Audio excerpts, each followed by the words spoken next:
This right here is the XUV 7XO. That's right, XUV 700 का facelift है ये। अब से 7XO के नाम से जाना जाएगा। 3XO जैसे कि 300 को बनाया गया था, वैसे ही 700 को अब 7XO बना दिया गया है। तो ऐसे ही नेम प्लेट जो है, जो नॉमेनक्लेचर है, अब ऐसे ही आएगा। बट बड़ा सवाल ये है, क्या XUV 700 को एक्चुअली फेसलिफ्ट या मेजर अपडेट की जरूरत थी भी या नहीं थी? किए हैं तो क्या सही किए हैं? क्या चीजें सही की है, क्या चीजें नहीं की हैं?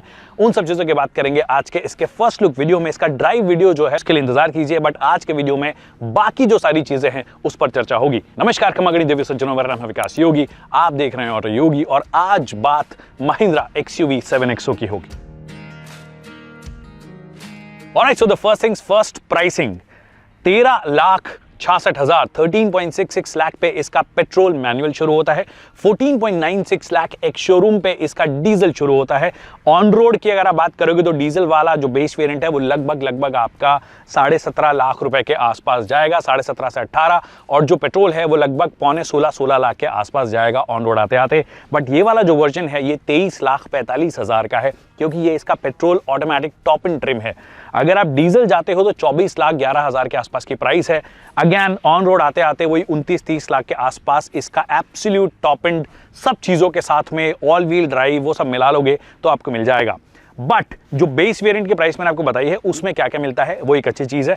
बहुत सारी चीजें एज स्टैंडर्ड आपको मिलती है, जिसके अंदर सबसे पहले 17 इंच के स्टील व्हील्स आपको मिलते हैं, ट्रिपल स्क्रीन लेआउट आपको मिलता है, ABS, EBD, ESC, cruise control, ये सब चीजें मिल जाएंगी, ऑल 4 पावर विंडोज आपको मिल जाएगी, और बहुत सारे फीचर्स हैं जो कि एक्चुअली काफी अप्रिशिएट करने वाली बात है कि एब्सोल्यूट बेस ट्रिम भी जो है वो काफी लोडेड है। बट पॉइंट ये है कि वो मिलेगा कब? आपको मिलेगा वो अप्रैल से। उससे पहले जितने भी लोग हैं उनको टॉप इन ट्रिम ही मिलेगी, मतलब AX7 वाली जो ट्रिम्स हैं, AX7, AX7T, AX7L, वही आपको मिलने वाली है। उन्हीं की जो डिलीवरीज है वो 14 जनवरी से शुरू होगी। अगर आप बेस वेरिएंट लेना चाहते हो जो कि मेरे हिसाब से काफी लोडेड है, आप को उसके लिए इंतजार करना पड़ेगा।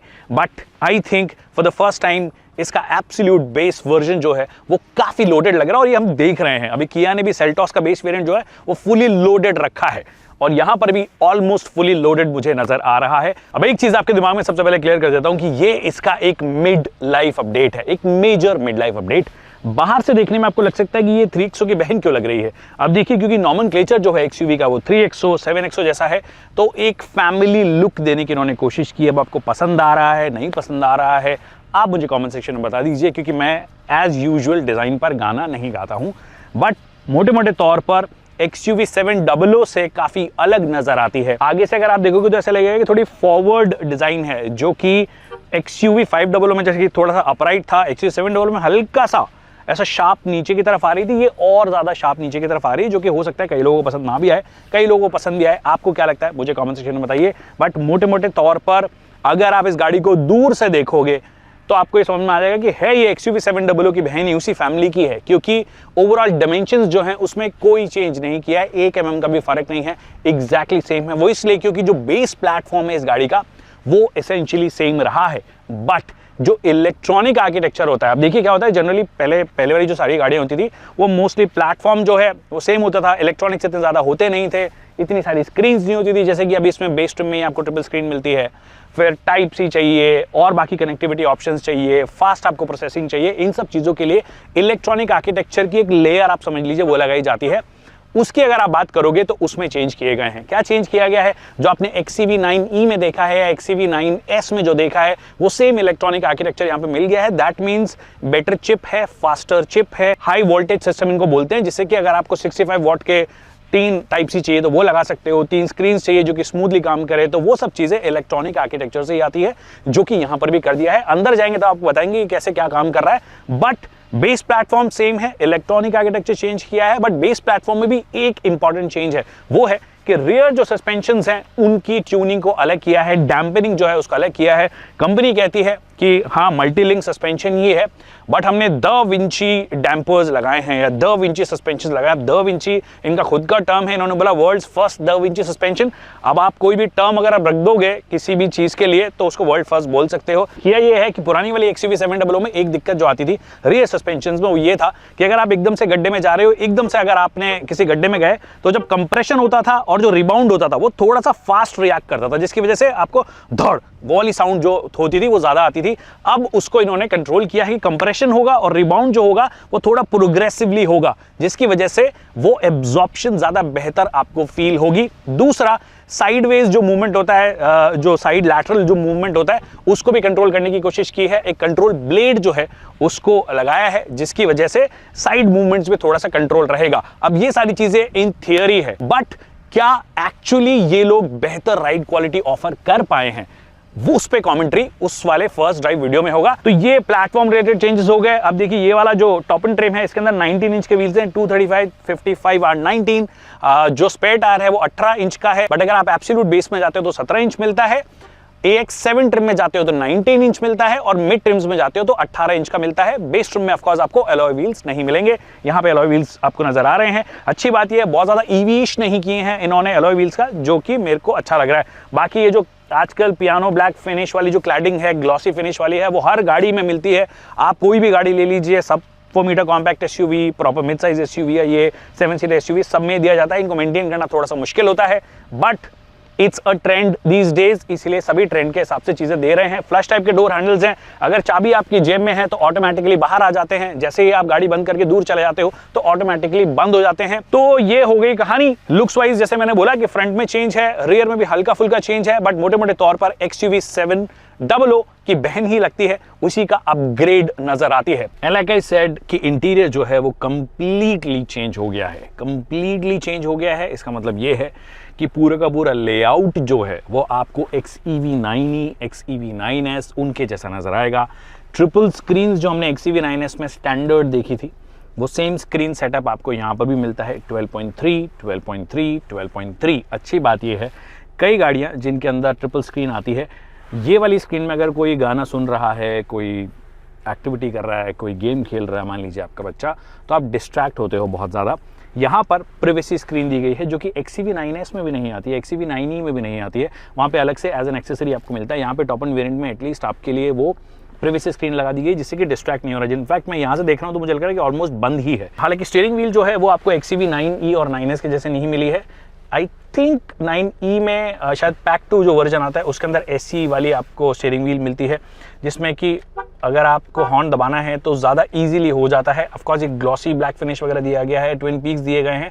9e के अंदर ये थोड़ा इल्यूमिनेटेड भी होता है, यहाँ पे इल्यूमिनेटेड नहीं है, यहाँ पे प्रॉपर आपके लिए वो लोगो लगाया गया है, वो चीज़ है। हालांकि कलर कॉम्बिनेशंस जो हैं I was expecting it to be better, क्योंकि ऐसे कलर्स इस्तेमाल किए हैं। Specially lower part of the dashboard जो है वो थोड़ा सा बेज कलर है, जो आपका सीट्स हैं उनके अंदर भी बेज कलर नज़र आता है, यहाँ पे भी नज़र आता है, जिसकी वजह से गंदगी बहुत अट्रैक्ट होती है। ऑलरेडी देख लीजिए गाड़ी एकदम ब्रांड न्यू है, बट ऑलरेडी यहाँ पे से ना थोड़ी थोड़ी जगहों से गंदी नज़र आ रही है, तो इसको मेंटेन करना थोड़ा सा मुश्किल है। हालांकि जो इसके आप लोअर ट्रिम्स में जाओगे तो उसके अंदर डार्कर शेड आपको मिलेगी, जो कि एक अच्छी बात है। आई विश ऑल ब्लैक शुरू से दे देते, एक एबनी एडिशन करके देते थे ये XUV 7XO में।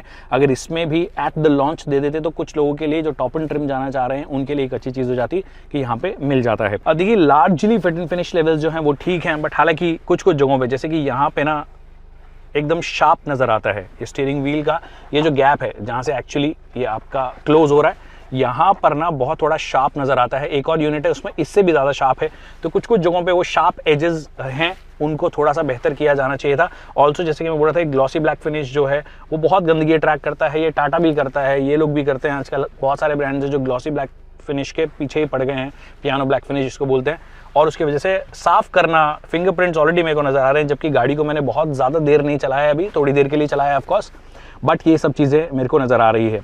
फिर यहाँ पर भी वही ग्लॉसी ब्लैक फिनिश दिया गया है। एक और चीज़ जो थोड़ी सी इरिटेटिंग होती है कि आपके टच कंट्रोल बटन्स नहीं है। XUV 7XO was one of those cars जिसके अंदर हर चीज़ के लिए डेडिकेटेड बटन हुआ करता था, प्रॉपर टेक्टाइल फीडबैक के साथ में। वहाँ पे अब ये चीज़ चली गई है, मतलब 7XO में वो चीज़ चली गई है। अब आपको वही टच बहुत सारी चीज़ें करनी पड़ती है। इनफैक्ट वेंटिलेटर सीट्स भी अगर आपको मैनेज करनी है तो देखिए, जैसे कि ये डायल दिया गया, जो कि हमने मर्सिडीज़ वगैरह में भी देखा है, और जब पहली बार XUV 7XO भी देखी थी तो उसकी स्क्रीन्स वगैरह देख कर ऐसा लगता था कि हाँ वो थोड़ी सी इंस्पिरेशन जो है वो मर्सिडीज से आ रही है।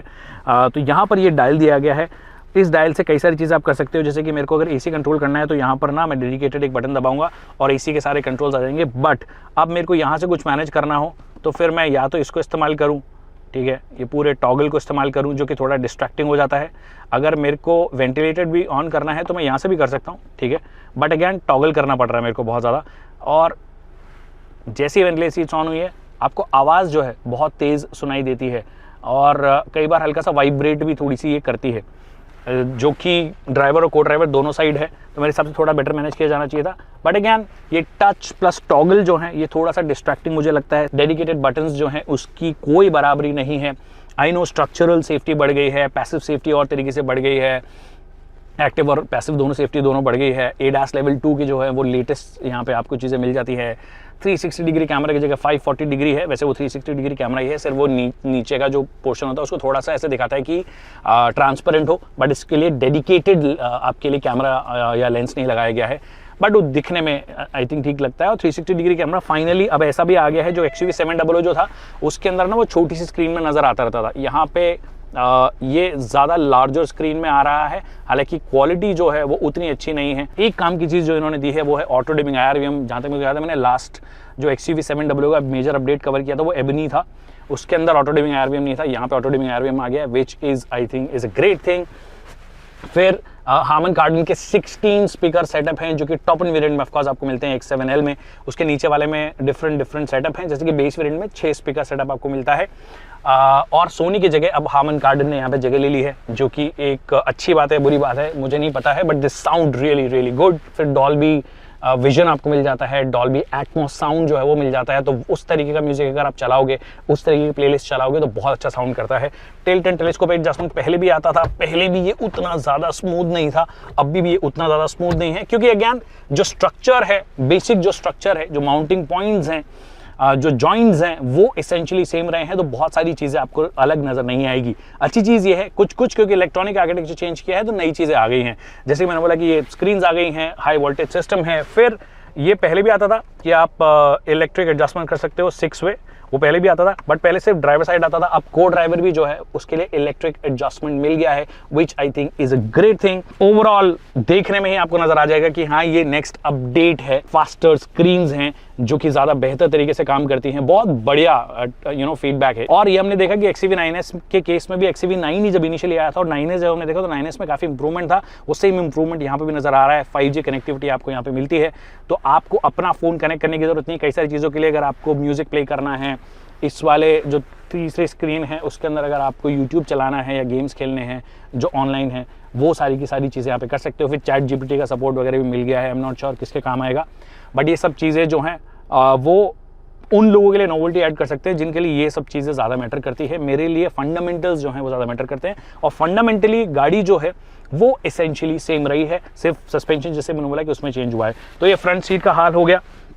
और एक आध चीज़ अगर मैं मिस कर गया हूँ, फ्रंट में वायरलेस चार्जर पहले भी आता था, अब रियर भी आता है, रियर सीट में जाएंगे तब आपको बताऊंगा। बट 65 वॉट का फास्ट चार्जर आ गया। लैपटॉप अगर आपको चार्ज करना है टाइप C वाला तो कर सकते हो, टाइप A भी यहाँ पे मिलता है, तो ये चीज़ें अच्छी दी गई है। फुली लोडेड गाड़ी है, एक्चुअली बेस वेरिएंट इतना लोडेड है तो ऊपर वाले को तो इनको लोडेड बनाना था। और इससे पहले कि हम पीछे जाएँ, एक दो चीज़ें और आपको बता देता हूँ। सबसे पहले इसमें एक फीचर आता है ऑटो डिप करके, एक फीचर आता है जो कि बाय डिफॉल्ट ऑन रहता है। अगर आपको बंद करना हो तो यहाँ पे व्हीकल सेटिंग्स में जाकर आप मिरर में जब जाओगे तो auto dip on reverse on मतलब इनेबल या डिसेबल कर सकते हो। अभी इनेबल्ड है, चेक करते हैं।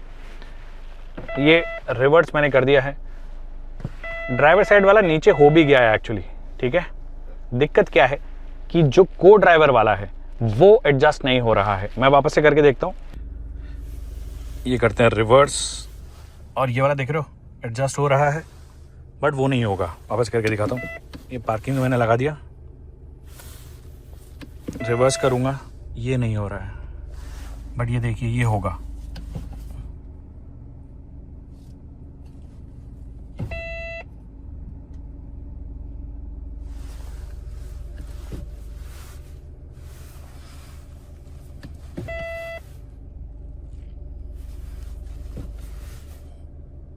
Weird.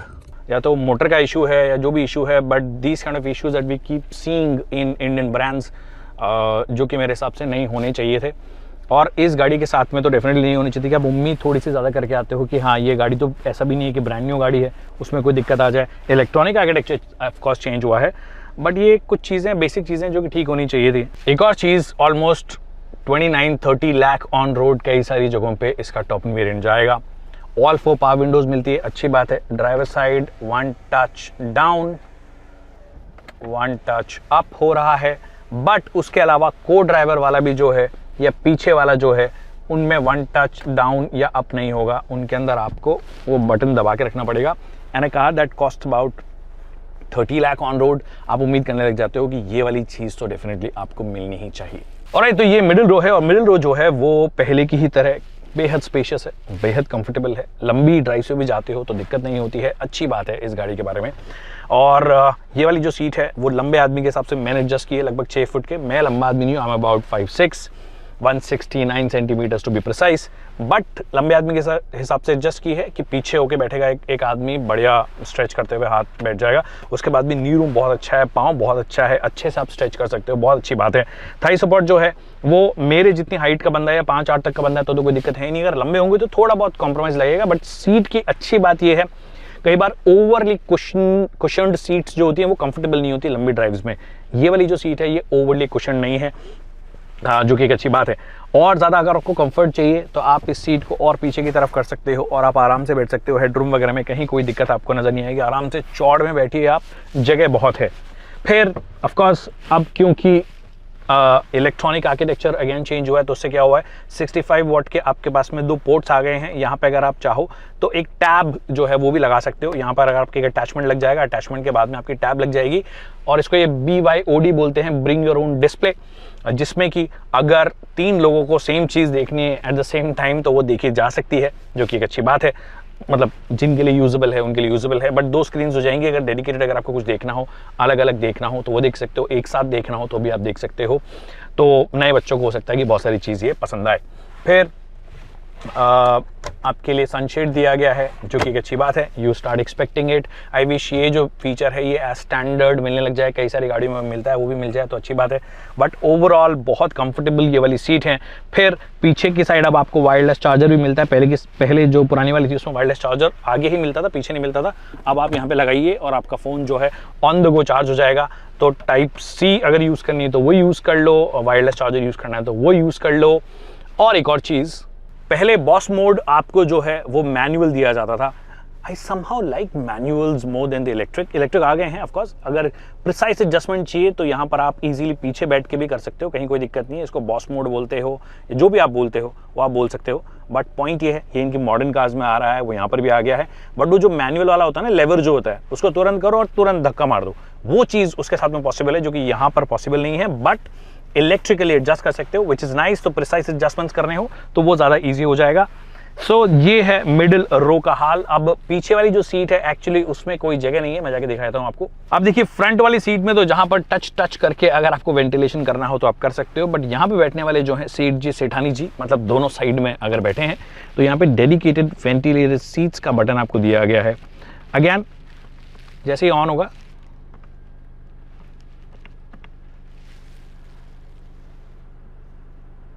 आई थिंक आपको आवाज़ आ रही होगी, काफ़ी आवाज़ करता है ये, और हल्का सा वो वाइब्रेशन भी सीट में हल्का सा फील होता है। But I think on the go शायद से वो उतना ज़्यादा फील नहीं हो, क्योंकि वो काउंटर हो जाता है कि आपकी गाड़ी भी चल रही है। बट ओवरऑल वेंटिलेटेड सीट्स आपको यहाँ पे मिल गई है, दोनों साइड में मिल गई है। पीछे वाली सीट पे चलते हैं। पीछे वाली सीट पे जाने का सीधा सा सिंपल तरीका जो है वो है कि अगर आप इस सीट को ऐसे करोगे तो ये 1 टच टम्बल अप हो जाती है। स्पेस दिखाने से पहले आपको एक और चीज़ दिखा देता हूँ मैं। पीछे की साइड आइए, बूट है, उसको एक्सेस करने के लिए ऑफकोर्स डेडिकेटेड यहाँ पे बटन है, रिक्वेस्ट सेंसर जिसको बोलते हैं।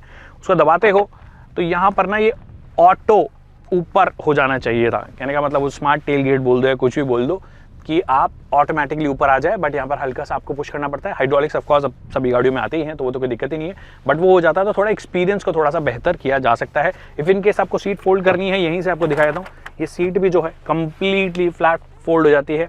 तो 60-40 का स्प्लिट बीच में, और पीछे की साइड भी 50-50 का स्प्लिट जो है आपको मिल गया है। अब स्पेस दिखा देता हूँ आपको कि पीछे वाली सीट में स्पेस कितना है। सबसे पीछे की साइड ये ऑलरेडी पोजीशनड है, थोड़ा सामान हमने रखा हुआ है। अब पीछे वाली सीट पे मैं आ गया हूँ, और पीछे वाली सीट एक्चुअली सिर्फ बच्चों के लिए है। बहुत ज़्यादा जगह यहाँ पे है नहीं, मेरे नी भी जो है पूरे के पूरे अंदर घुसे हुए हैं। हेडरूम भी जो है मेरे पास जगह नहीं है, तो अगर छोटे बच्चे हैं, बिल्कुल छोटे बच्चे हैं, तो वो बैठ सकते हैं। हाँ, ये आगे वाले अगर इसको थोड़ा सा सीधा कर लें, थोड़ा सा इसको एडजस्ट कर लें, तो हो सकता है कि थोड़ी सी लंबी जर्नी आप कर लो। But this is strictly for kids, जिनको अगर ट्रैवल करना हो तो कर सकते हो। अच्छी बात ये है, इसको मैं थोड़ा आगे कर देता हूँ, वरना सांस आने में थोड़ी दिक्कत हो जाती है। पाँव नी पोजीशन में है आपके। यहाँ पे डेडिकेटेड एसी वेंट्स आपको दिए गए हैं, मतलब ब्लोअर ऑफ कोर्स आपको दिया गया है। एडजस्ट करने के लिए ऑफ कोर्स जो ये वाली साइड है वहाँ पर आपके लिए दिया गया कि ब्लोअर की स्पीड को आप एडजस्ट कर सकते हो। 12V का एक पोर्ट भी दिया गया है इफ इन केस को चार्ज करना हो on the go. Cup holders आपके लिए दे दिए गए हैं। बट अगेन जो पहले वाली XUV 7XO में बात थी वो सेम 7XO में भी है कि पीछे वाली सीट सिर्फ बच्चों के लिए बनाई गई है। And now the engine power train options. तो पहले की ही तरह अभी भी आपको 2 लीटर का पेट्रोल इंजन मिलता है, 2.2 लीटर का डीजल इंजन मिलता है। दोनों इंजन हम पहले देखते आए हैं, बहुत अच्छा काम करते हैं, स्ट्रेस फ्री काम करते हैं, लार्जली कोई दिक्कत लोगों को नहीं आई है। दोनों में आपको 6 स्पीड का मैनुअल और 6 स्पीड का ऑटोमेटिक मिलता है। पेट्रोल इंजन की जो पावर है वो लगभग आपकी 200 bhp के आसपास है और 380 Nm का टॉर्क है। अच्छी पावर है, ये बहुत बढ़िया पावर है। तो अगर आप माइलेज कॉन्शियस हो तो आपको ऑफ कोर्स उसके साथ में नहीं जाना है, क्योंकि 2 लीटर का इंजन जा रहे हो तो आप उसी माइंडसेट से जाते हो कि मेरे को माइलेज तो वैसे भी कम मिलेगा, स्पेशली शहर में। तो आप उम्मीद ही मत कीजिए क्या मिलता है आपको। अभी ये माइलेज रन नहीं है, कोई परफॉर्मेंस रिव्यू नहीं है, बट मोटे मोटे तौर पर जो इंजन देखा है हमने इस गाड़ी के साथ भी देखा है, बाकी गाड़ियों के साथ भी देखा है, इतनी ही माइलेज आपको निकाल के देता है, लगभग 6 से 8 kmpl के आसपास वाली मैक्सिमम। अगर आप हाईवे पे जाओगे तो 10-11 आप बहुत ही आराम से चलाओगे तो निकाल सकते हो पेट्रोल के साथ में। डीजल जो है वो वही 2.2 लीटर का एमहॉक इंजन है, बहुत ही क्रीमी इंजन है, बहुत ही खूबसूरत इंजन है। और जब कोई ब्रांड अच्छा डीजल इंजन बना देती है ना तो मज़ा आ जाता है एज ए डीजल लवर।